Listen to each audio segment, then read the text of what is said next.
everyone and welcome back to CarWale. I'm Bilal and this is the new 2023 MG Hector facelift. This is the first comprehensive update to the Hector since it kickstarted MG's inning in India back in 2019. Now there's a new grille up front, changes to the tail lamps and a revamped cabin with a feature galore. More importantly, the Level 2 ADAS autonomous hardware has now made its way inside the Hector facelift.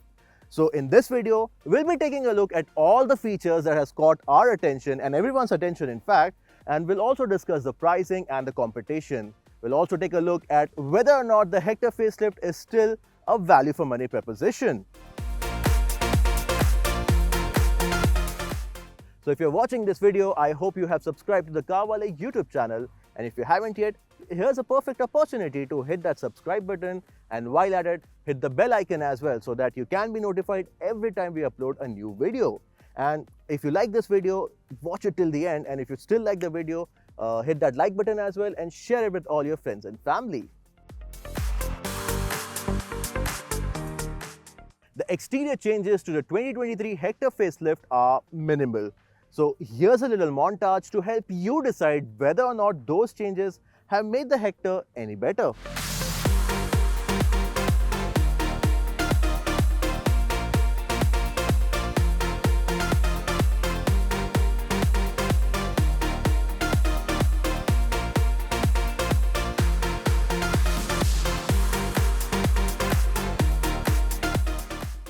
The biggest change inside the 2023 MG Hector facelift in quite a literal sense is this, a 14-inch touchscreen infotainment system which is biggest in the segment. Now the older Hector, it had a large screen, but the touch response and the interface wasn't that great. But has that improved here in this bigger 14-inch touchscreen? Well, the screen is much more vibrant now, and the large dimension makes it easy to operate as each button is large and well defined. But it's still not the quickest in the game, and you will have to operate each button like you mean it. Some functions are slow and can get frustrating at times, especially when on the move. The rest of the cabin has undergone some changes and for better. For instance, I like the design of the new air vents here, and the center console, it feels more upmarket as well. Even the gear lever design, it's more improved over the previous one and it has a more tactile feel to it. But I think MG should have also introduced the AI bot that sits on top of the dashboard in the Astor. It would have added a lot more zing to the Hector's cabin as it does in the Astor. You also get an all-digital instrument cluster now. It does have similarity in terms of graphics and information displayed, as it's shared much with the ZS EV as well as the Astor, and that's a good thing. All the ADAS in action is visible here as well, so that's convenient too. Before we talk about the ADAS features that's added to the Hector facelift, let us take a look at all the new features, the segment first features and all the feel-good features that MG has introduced here, because I guarantee that all these features would be the party piece that you'll be showing off to everyone who will be riding with you in your new Hector. The Hector, when it first came out, it gave an opportunity to MG to introduce many new age features. They introduced the Internet Inside lingo as well.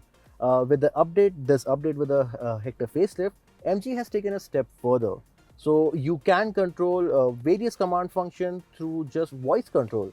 For instance, you can open and close the sunroof by 3 methods. One by physical touch, one by voice control, and one through your touch screen. Let's try that out. Hello MG. I'm here. Open sunroof. Voila. But apart from that, there's also Hinglish language command. So you can operate the same thing with a Hinglish language. For instance, hello MG. Yes. Sunroof band karo.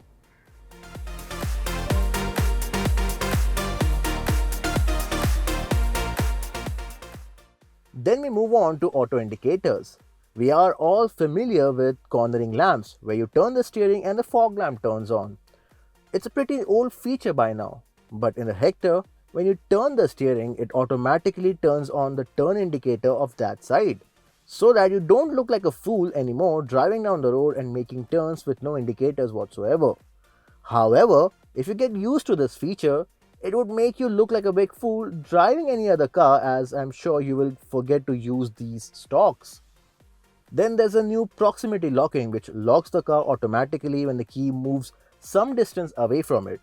MG has also upped the smartphone unlock where you can share the digital key to someone else's smartphone. Meanwhile, the usual connectivity telematics are also present like before. As I mentioned earlier, the cabin now feels more upmarket, especially added with this white upholstery. But on the flip side, these white upholstery are very prone to getting soiled very easily and quite quickly. Just to give you an example, our test car that we have here, it barely has 300 kilometers on its odometer. But the driver's seat, the surface of the driver's seat, it's already more browner than the top of a creme brulee. That aside, the quality of the material inside the cabin has improved a lot, and there are soft touch materials all around, for example on the dashboard, on the door pads as well. And we like the design of the new gear lever, but surrounding the gear lever, the area could have been used for physical buttons rather than these illumination for PR and D. Space has never been an issue with the Hector's cabin, and that continues to be the case with this update. Even at the back, 3 can actually sit with ease, and these passengers also get some levels of recline for the backrest. Add to it the large windows and panoramic sunroof, and the cabin appears to be a nice place to be in. If you can spend a little extra, the Hector Plus is also available, which offers 3-row seatings. But more importantly, you can opt for captain seating in the middle row, which looks more comfortable and viable for owners who will be spending more time in the second row than behind the wheel. And lastly, the boot space is cavernous at 587 liters. The 2023 Hector Facelift is the newest car in the MG lineup to get the Level 2 autonomous hardware. And it's only the second car in its segment after the Mahindra XUV 700 to get it. And we have sampled this Level 2 autonomous hardware from MG in the Astor. So let's check them all out one by one, shall we? The first up is the adaptive cruise control. But before that, let me tell you that all of these ADAS features can be controlled through the buttons here on the steering wheel itself. And there's a dedicated screen on your digital instrument cluster that reads out all the information about the MG Pilot. So we are on the highway right now, not exactly highway, but on a main road. So let's try and engage the adaptive cruise control first. So we will press the button here right on the steering wheel. It shows me MG Pilot on. Now I've set a speed of 32 km because I was on 32 speed. Let's increase the speed a bit. I've set the speed of around say 60 km per hour because that's the speed limit on this road. But there's a car ahead of me. The throttle, I've let go of it. Brake, I'm not gonna touch it. But the car ahead of me is doing say 40 km per hour because that's what I'm seeing on my instrument cluster. Now I'm not on the throttle, I'm not on the brake. But if the car ahead of me, if it brakes, the Hector would sense it and it would brake on itself.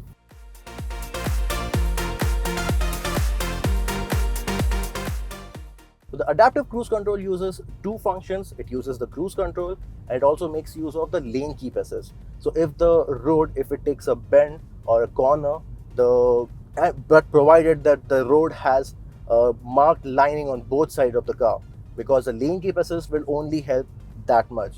So that's why every now and then there's a prompt coming up on the instrument cluster to insisting you to hold on to the steering, because if you let go of the steering and the line disappears and the lane keep assist disengages, it can cause a problem. At start, this adaptive cruise control is quite unnerving. Now the car ahead of me is braking because there's a traffic jam up ahead. I haven't touched my brakes. The car has slowed down. It has dropped almost till 25 km per hour. Now because of the traffic, the car ahead of me is crawling and I haven't touched my accelerator, I haven't touched my brakes. But the car has stopped, has braked, and now it's picked up pace by accelerating on its own. So there are levels of distance that you can maintain with the car ahead. It can be controlled through these buttons, which looks like volume buttons here on the steering wheel, and it gives up a detail like how much distance you want to maintain with the car ahead, and there are 6 levels of it.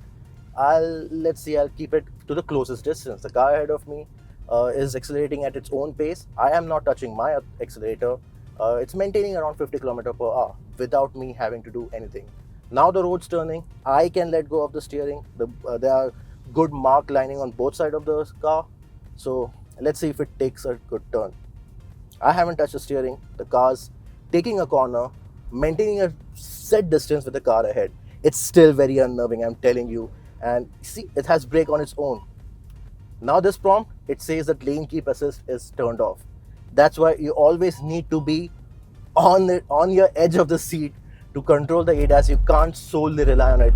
It's a tested method. It's a tested technology.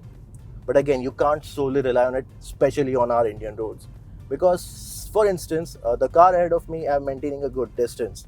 But another car, it just joins in between, makes use of the gap between the two cars, the car ahead of me and mine, and it just makes use of it because they might think that I'm wasting that space on the road. I've stopped dead center on the signal. I haven't touched my brake, but the adaptive cruise control is working. Yeah, I was telling you about the person who will utilize the space between our two cars. So if that happens, the car, it senses the other car merging the lane. Sometimes, other times it doesn't. So you need to be careful about it. Secondly, the second feature I want to talk about is the traffic jam assist. Now, because because we are in the traffic, you can set the speed quite low, even to like 5 to 10 km per hour. And in the traffic, it will maintain that pace. You don't have to touch the accelerator or the brake pedal or the steering either. You can just crawl into the traffic without having to touch the brakes. It will maintain the pace with the traffic, which is a really boon in a concrete jungle like Mumbai city or in Bangalore city, even in Delhi. But otherwise on the highway, you need to be careful when using the ADAS controls. One thing I forgot to mention about the traffic jam assist is if you are in the traffic and you have come down to a dead halt, it won't automatically start running. You have to give the initial throttle input. It prompts you on the instrument cluster that you have to give a throttle input for you to get going.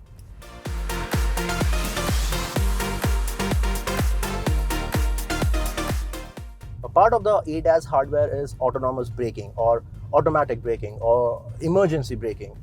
Call it what you may, but I've been driving this car for 2 days and I haven't experienced it. Okay, you can call it that the car ahead of me is stopping because of the adaptive cruise control and this car is braking on its own. But if the MG Pilot is not on and I am on the accelerator and the car ahead of me is making a sudden stop, I haven't experienced the automatic braking kicking in. So you always need to be dependent on it. You can't, dependent on yourself, not the hardware. So autonomous braking, I haven't experienced it, and I think that should have been a standard feature, even if the MG Pilot is on or not.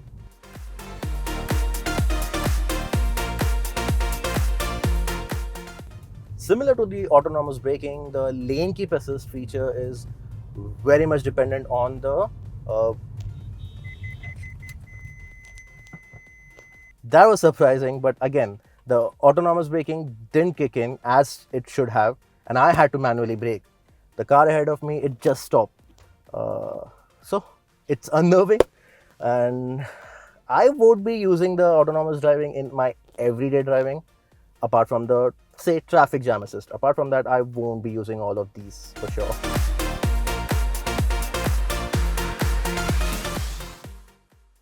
Lastly, it needs to be pointed out that the Hector facelift, it does get a lot of autonomous level 2 hardware, but it still misses out on some crucial ones, which the Astor gets it.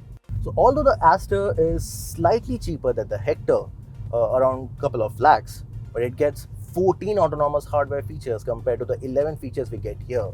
So will that be a deal breaker for you when buying a Hector or the Astor? Let us know your opinion in the comment section below. Now let's talk about the powertrain. So the 2023 Hector facelift continues to be offered with a petrol and a diesel engine option. But there is a change here. There's no 48-volt mild hybrid system anymore, probably because of the less demand. And secondly, more importantly, there's still no diesel automatic with the Hector. The 1.5-litre turbo petrol engine is available with two gearbox choices. You can have it with a 6-speed manual or a CVT automatic. There's no DCT offered anymore with this update. The 4-cylinder petrol puts out 141 bhp and 250 Nm. Meanwhile, the 2-litre diesel has a healthy output of 170 bhp and 350 Nm. As mentioned earlier, there's no automatic, but only a 6-speed manual with an oil burner. And since there's no automatic in the diesel Hector, the ADAS hardware is also eluded from it in the range-topping Savvy Pro trim. What we're driving here today is the 1.5-litre turbo petrol, and I've sampled this engine previously in a pre-facelift Avatar. It was a long-termer and I've spent a considerable amount of time with it. And I never found this engine to give any complaint whatsoever. It's smooth, it's refined, it's silent as well, and it's got good amount of power as well, so it feels like you're driving something very light and very powerful. But the gearbox, the DCT gearbox, it wasn't our favorite. It was slow to respond, especially in slow moving traffic. But now with the CVT, the one we are driving here is a CVT, and with the CVT gearbox, it has solved all of those issues. This is the first time I'm driving the CVT gearbox of the Hector, and it's again quite seamless. The gear shifts are smooth, and even if you want to go fast, you can just dab onto the throttle and it responds quite nicely. So the Hector facelift with this 1.5 engine CVT, it has changed, and for better. Meanwhile, the light steering is still easy to drive around the city, but a slightly more heft to it would have added to the driving dynamics. Nonetheless, it's perfect for daily commutes and weekend outings. Even the ride in this 18-inch setup isn't too bad either. It's on the softer side and absorbs most of the imperfections well, but the sharpest ones cause it to unsettle. But it's far from a deal breaker. So after this petrol version, we hope to get behind the wheel of the diesel Hector as well. Obviously the diesel manual, not the automatic. And we'll put the Hector updated 2023 Hector through its paces. So stay tuned for its fuel efficiency figures and its acceleration timings and interior dimensions as well. MG announced the pricing of the Hector and the Hector Plus at the Auto Expo 2023. Let's see the versions and pricing distribution in finer details. There are 5 trims to choose from: Style, Smart, Smart Pro, Sharp Pro, and the range topper Savvy Pro that you see here in this video. Pricing for the Hector starts at Rs 14.72 lakh for the Style petrol manual. The Smart is 16.79 lakh for the manual and 17.98 lakh rupees for the CVT.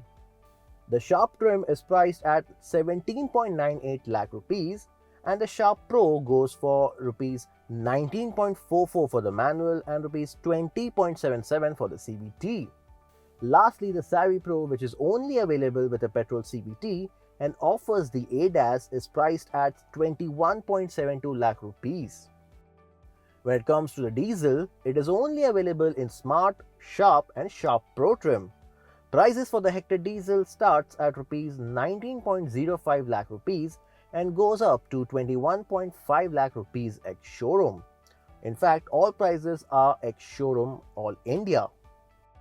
For third row seating, the Hector Plus offers 6-seater and 7-seater versions as well. These carry only a slight premium over the 5-seater version, and there's no price difference if you opt for either the 6-seater or the 7-seater of the Hector Plus.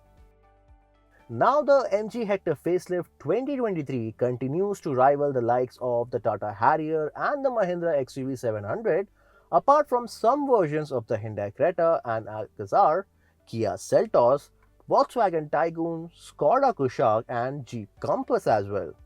No other car except the XUV 700 offers autonomous driving in this segment. Although there's no diesel automatic option, there's little the Hector or the Hector Plus misses out on. And with this update, it gets more features added to the mix. The cabin, it feels more premium and comfortable. And with ADAS features added, it gets more safety quotient as well. And overall, the Hector remains a very comfortable car to live with. What else do you want from a comfortable family SUV? That's all from this video. This is Bilal signing off. Until next time.